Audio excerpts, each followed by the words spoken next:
Does your horse actually respect you, or has it just learned it can push past you and push you around? In this video, I'm walking you through 7 signs your horse doesn't respect you, and more importantly, exactly what to do about each one starting today. If you've ever felt like your horse is testing you, ignoring you, or just a little too pushy around the barn, stick around, because these signs are easy to miss until they turn into a real safety problem. If you get value from this video, drop a like. It genuinely helps more people find this video and learn to keep themselves and their horse safer. All right, let's get into it. First up, crowding your space. This is one of the most common signs and one of the most dangerous because most people don't even clock it as disrespect. It just feels like the horse is being friendly right up until you end up with a hoof on your foot or your shoulders being knocking you sideways. A horse that respects your space will keep a natural buffer between you and them, even when they're excited to see you. A horse that doesn't will walk right into you, lean on you, and shove past you to get to that feed bucket. The fix here is simple, but it takes consistency.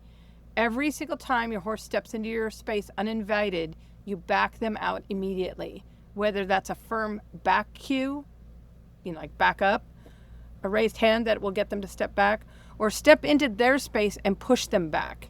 It's not being mean. You're asking them to respect you. Just like in a herd, the boss mare would tell them to back off, or they talk to each other and tell themselves to get some space. You're just holding a boundary a horse would hold with another horse in the herd. So in a herd, they're going to tell each other, hey, that's my space. Don't come into it. You've got to do the same thing. Otherwise, they just think it's okay to come into your space. One thing I would like to show you is there is a trick that you can actually grab a little bit of the muscle on their throat area, not on the windpipe, but on that muscle right next to it. If you pinch that, they will step back. And it's gentle but firm way to kind of tell them, hey, you're kind of crowding me. Next is ignoring the cues. This one shows up on the ground and under saddle. You ask the horse for a halt and you get a slow delayed stop or no stop at all until you repeat 3 times or you've asked for half the lap of the ring. You ask the horse to walk with you and the horse drags you to the grass as if you didn't even say anything. Now, a horse that respects you responds to the first ask, not the 5th. If you're finding yourself repeating cues over and over, that's not a training gap, that's a respect gap. Because the horse has learned that ignoring you the first few times has 0 consequences. The fix is to make your first cue mean something. Ask once clearly, then follow through immediately if there's no response, whether that's applying a stronger aid or release the second they comply. I like to think of it as like a little kid. You go 1, 2, 3. So in my world, I'm asking once nicely. The second time I might say, okay, you didn't hear me. Let me speak a little clearer. So I'm going to speak a little louder or more direct. And then if they don't hear, then I'm going to be a little firmer and ask them to do more. Like if I'm asking them to stop and they're not stopping, I'm going to make them stop and actually back up. It's like, excuse me, I was talking. You need to listen. So you're reestablishing your authority. Consistency is what teaches the horse that a cue means something. Otherwise, what's the point of asking them if you don't mean anything? All right, the third sign is how your horse leads beside you. This one people underestimate because they think leading is just getting from point A to point B. But how the horse leads tells you everything about where you actually rank in their world. A horse that respects you will walk right beside you, matching your pace without dragging you forward or hanging back and having you dragging them. You don't want to be pulling them along. And here's a real test. 1 ear and 1 eye should pretty much always be on you, even while they're looking around. They should be aware of you. You are the boss mare of the herd. You are the important person in their herd. They need to know where you are. So they need to be locked in and know you're there. So even if they spook, they already know you're there. They're not going to jump on top of you. That's true respect. Okay? If your horse doesn't lead this way right now, the fix starts with slowing down and correcting the moment they get ahead of you. When I walk my horses back and forth to the turnout or to the arena, I stop a lot of times. I will walk and stop, and I want to see, are they watching my shoulders? Are they looking for when I'm going to stop? And if they don't, I make them back up.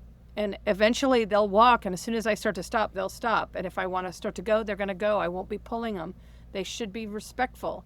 That establishes authority before I even get on their back. But you do have to correct quickly. You can't have a negotiation. It has to be clear and concise. These are big animals. And sometimes we hint at things.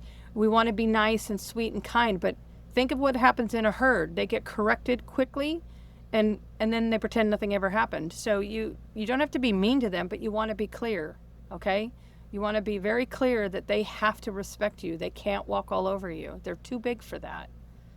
Now, this video would not be complete without the next one on the list, which is pinning the ears or nipping. This is your horse telling you directly in horse language that they don't see you as someone they need to respect. They don't see you as someone who is a person of authority or whose space they need to respect. Now, I believe that horses need to communicate with you, and if you're doing something with the horse that they don't like, they can pin their ears and they can kind of look at you. But if they're threatening you when they're pinning their ears, that's different. If they're giving you that look like, I'm going to eat your lunch, then you need to let them know they're not allowed to do that. You can yell at them, you can correct them, and just say, hey, don't do that. You're not allowed to threaten me. That is unacceptable. And a lot of times horses have never been corrected on that. They've been allowed to threaten, and people just sort of let them. Well, you're basically raising a bratty child. Don't let them be bratty children. They have to do things that they're not going to want to like and tolerate it, but we do want them to know that we are listening if they're unhappy, and we will try to take that into consideration. If they're real sensitive about having their belly scratched, we may have to be careful how we curry them. So you can be conscientious of it, but it doesn't mean you're not going to still groom their belly. They still need to be polite. They just can't threaten you. They're not allowed to. Just remember, anytime you correct your horse, it should never be done out of anger. Just clear and immediate no and a redirection. Horses that get away with pinned ears once tend to escalate because it worked. Horses that walk all over you will continue to walk all over you because they've been allowed to. Remember, they're like 5-year-old kids. They don't necessarily want to be naughty, but if they can get away with it, they'll try to get away with it. So if you just give them clear boundaries and treat them with respect, they will treat you with respect, and you will always be safe. Having respect on the ground will always transfer to more respect under saddle. But you want to make sure that you always expect respect. You can be firm and kind. Just always think of yourself as their parent. You're a parent of a 5-year-old child who wants to please, but gets a little too excited sometimes, or wants to get whiny and have an opinion. They still have a job to do. You spend a lot of money on them. They only have to work for a short period of time. They can suck it up a little bit and do their job. You're not hurting them. You're giving them a good life. So they've got to be respectful. They'd be respectful to another animal in the herd. Otherwise, that animal would correct them as well and tell them to not behave that way. Okay? We're just trying to keep you safe and make your horse understand the rules of the game. Let me know if you're dealing with anything with your horse right now. I like to read your comments, and I might make a detailed video about one of your requests. So feel free to drop me a line. Sign number 5 is refusing to load or move forward, whether that's into a trailer, over a tarp, past something spookier on the trailer. Now, to be fair, this one can genuinely be fear rather than disrespect, so it's important to read the difference. A scared horse will usually show tension, wide-eyed, a raised head. They may even be trembling. A disrespectful horse will plant their feet, get heavy in the lead, and basically dare you to make them move.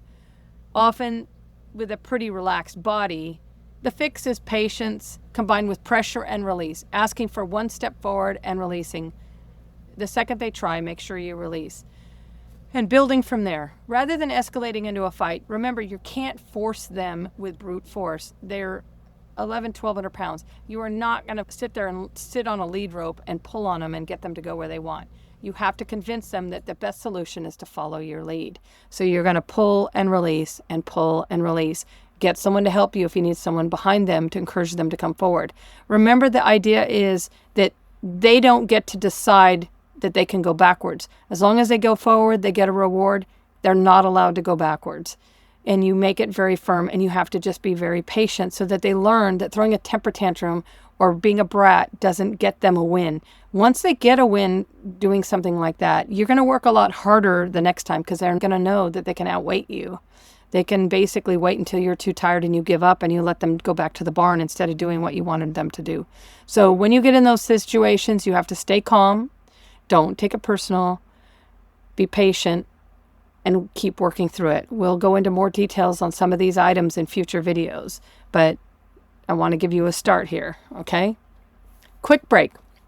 If you want hands-on help working through respect and safety issues like these with your own horse, I actually run a mentorship program where we go through exactly this kind of thing together, one-on-one. You can find the link and sign up in the description below and the pinned comment below. I'm here to be your advisor and your helper. So if you have a personal problem with something that you need work with, I'm here to help.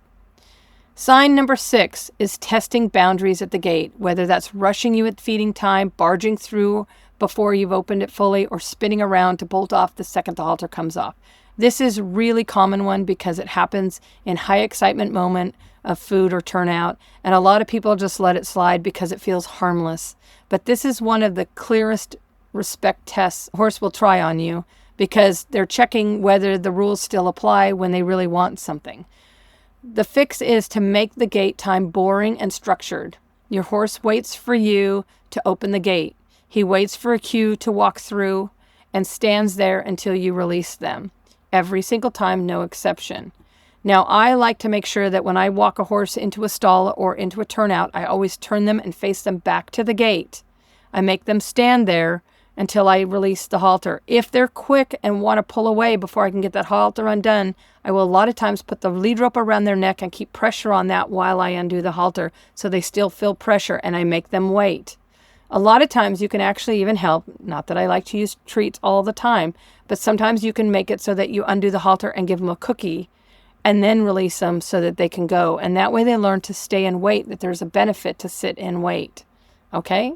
So that's an option, but always try to make them be patient and wait until they're dismissed.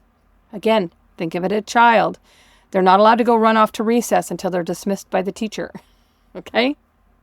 And by the way, if working through these issues on your own feels overwhelming, that mentorship program I mentioned is built exactly for this.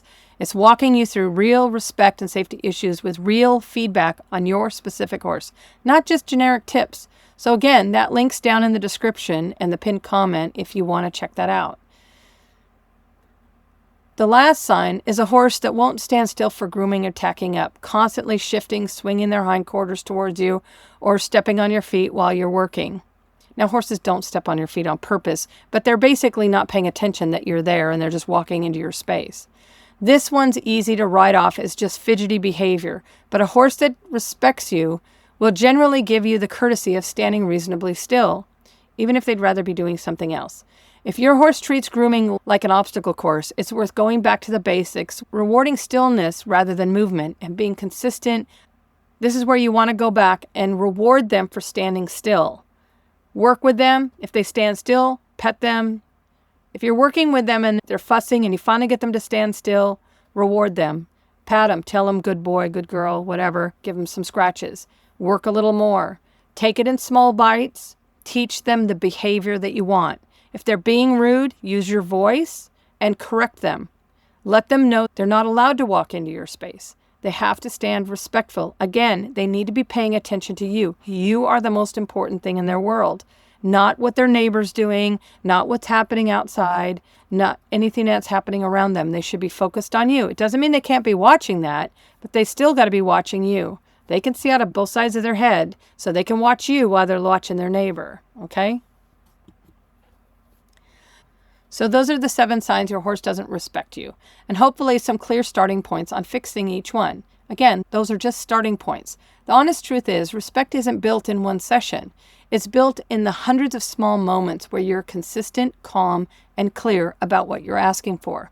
And if you want to go deeper into building trust and respect with the horse from the ground up, keep an eye on this channel because we're going to be going through these things. We're going to build your horse from the ground up and teach you how to be the respected handler and friend of your horse. We want you to enjoy your horse and we want you to be safe. And this is the starting point. Till next time, cheers.